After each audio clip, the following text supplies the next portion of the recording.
আসসালামু আলাইকুম ভিউয়ার্স, আবারও চলে এসেছি নতুন কোনো রেসিপি নিয়ে। বর্ষায় তালের সিজনে একদম নতুন স্বাদের একটি পিঠার রেসিপি তোমাদের সঙ্গে শেয়ার করব।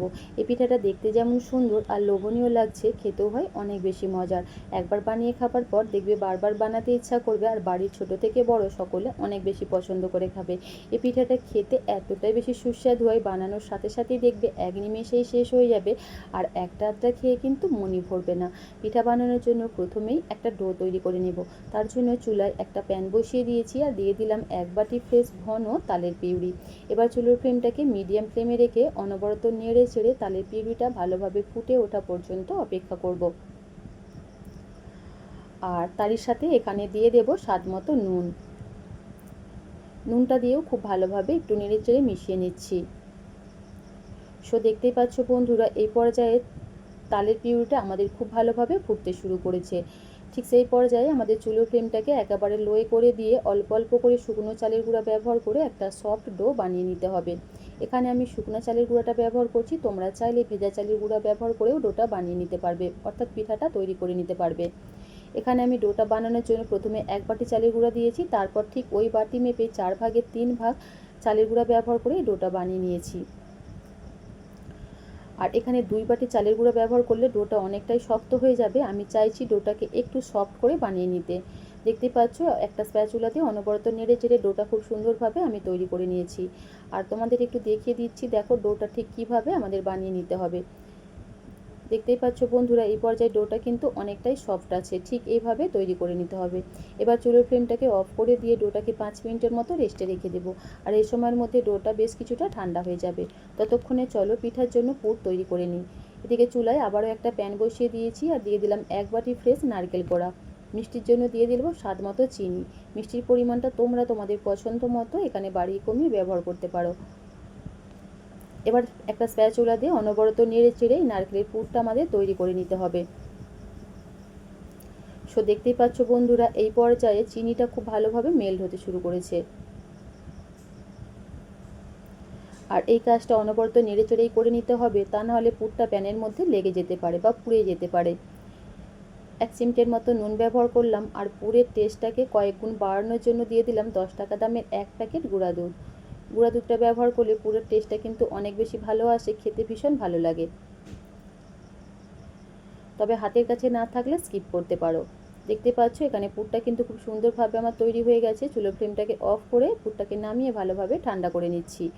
আর এদিকে ডোটাও কিন্তু বেশ কিছুটা আমার ঠান্ডা হয়ে গেছে। এবার মেখে নেবার জন্য এটাকে একটা কিচেন স্ল্যাবের ওপরে নিয়ে নিলাম।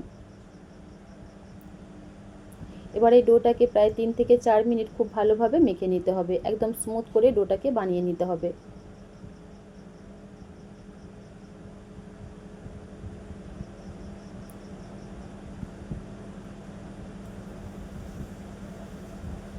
দেখতেই পাচ্ছ বন্ধুরা, এখানে ডোটা কিন্তু খুব সুন্দরভাবে আমি মেখে নিয়েছি। তারপর এভাবে একটু লম্বা করে নিচ্ছি। এবার এখান থেকে ছোট ছোট করে আমি লেচি কেটে নিচ্ছি, ঠিক যেই সাইজের আমি পিঠাগুলো তৈরি করব। তো প্রতিটা লেচিই কিন্তু খুব সুন্দরভাবে আমি কেটে নিয়েছি। এবার এখান থেকে একটা লেচি নিয়ে আমি তোমাদের পিঠা বানিয়ে দেখাচ্ছি। প্রথমে হাতের মধ্যে সামান্য একটু তেল মেখে নিয়েছি, তারপর একটা লেচি নিয়ে হাত দিয়ে ঘুরিয়ে ঘুরিয়ে একটু স্মুথ করে নিচ্ছি। তারপর দেখতেই পাচ্ছ হাত দিয়ে চেপে এভাবে একটু ফ্ল্যাট করে নিচ্ছি।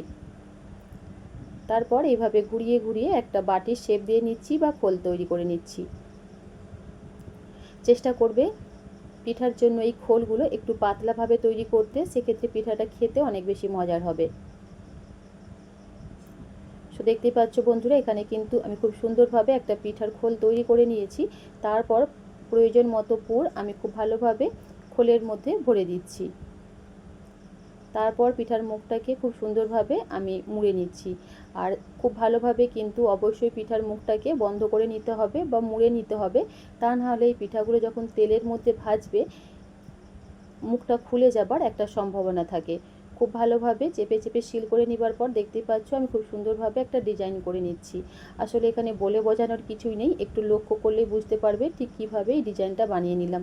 খুবই সহজ, যে কেউ দেখলেই তৈরি করে নিতে পারবে। তো এখানে কিন্তু একটা পিঠা খুব সুন্দরভাবে আমার তৈরি হয়ে গেছে। আর দেখতেই পেলেই পিঠাগুলো বানানো কতটা বেশি সহজ। আরও একটা আমি তোমাদের বানিয়ে দেখাচ্ছি। প্রথমে কিছুটা পরিমাণ লেচি নিয়ে হাত দিয়ে খুব ভালোভাবে ঘুরিয়ে ঘুরিয়ে একটু স্মুথ করে হাত দিয়ে এইভাবে একটু চ্যাপটা করে নিলাম। তারপর দেখতেই পাচ্ছ এইভাবে ঘুরিয়ে ঘুরিয়ে বাটির শেপ তৈরি করে নিচ্ছি। প্রয়োজন হলে হাতের মধ্যে সামান্য একটু তেল মেখে নিতে পারো, তাহলে দেখবে বানাতে অনেকটাই সুবিধা হবে।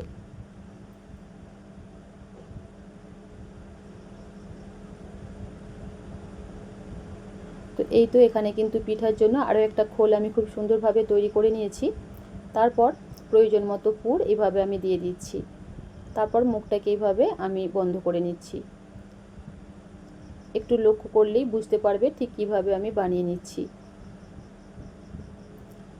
তারপর এই যে এইভাবে আমি ডিজাইনটা করে নিচ্ছি। খুবই সহজ, যে কেউ বানাতে পারবে। অবশ্যই একবার একটু লক্ষ্য করে দেখো।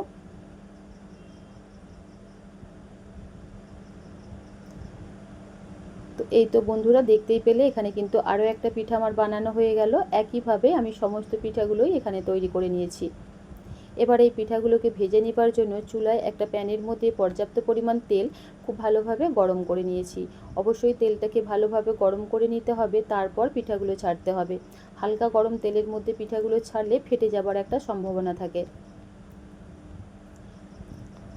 তারপর চুলোর ফ্লেমটাকে মিডিয়াম ফ্লেমে রেখে পিঠাগুলোকে উল্টে পাল্টে আমাদের ভেজে নিতে হবে। লো ফ্লেমে রেখে কোনোভাবেই পিঠাগুলো ভাজা যাবে না, তাহলে কিন্তু তেলটাও অনেক বেশি শোক করবে আর পিঠাগুলো ফেটে যাবার একটা সম্ভাবনা থাকে। পিঠাগুলোর একটা সাইড যখন হালকাভাবে ভাজা হয়ে যাবে, অপর সাইডটাও উল্টে দিচ্ছি।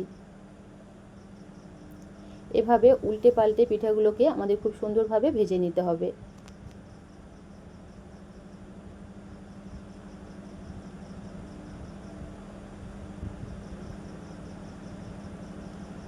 তো দেখতে পাচ্ছ বন্ধুরা, এখানে পিঠার মধ্যে খুব সুন্দর একটা কালার চলে এসেছে। এবার এগুলোকে আমি ভালোভাবে তেল ঝরিয়ে একটা প্লেটের মধ্যে তুলে নিচ্ছি। তো দেখতে পেলে বন্ধুরা, তালের এই ভাজা পিঠাটা বানানো কতটা বেশি সহজ আর খেতেও হয় অসম্ভব মজার। যারা আগে কখনো এইভাবে চালের আটা দিয়ে তালের এই ভাজা পিঠাটা বানাওনি, একবার অবশ্য হলেও বানিয়ে দেখতে পারো। বাড়ির ছোট থেকে বড় সকলে অনেক বেশি পছন্দ করে খাবে। আর একইভাবেই সমস্ত পিঠাগুলো আমি ভেজে নিচ্ছি।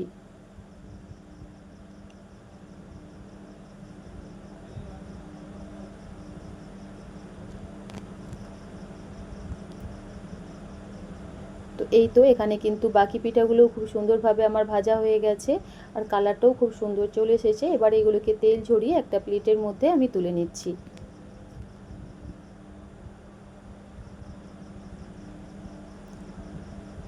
তো দেখতেই পাচ্ছ বন্ধুরা, পিঠাগুলো দেখতে কতটা বেশি লোভনীয় লাগছে। এই পিঠাগুলো তোমরা গরম গরম বা ঠান্ডা হয়ে যাওয়ার পর যে কোনোভাবেই খেতে পারো, খেতে অসম্ভব মজার হয়। তো আজকের আমার তালের এই ভাজা পিঠার রেসিপি তোমাদের কেমন লাগলো অবশ্যই কমেন্ট করে জানিও। রেসিপিটা যদি কোথাও এতটুকু ভালো লাগে, নিজের ফ্রেন্ড এবং ফ্যামিলির সঙ্গে শেয়ার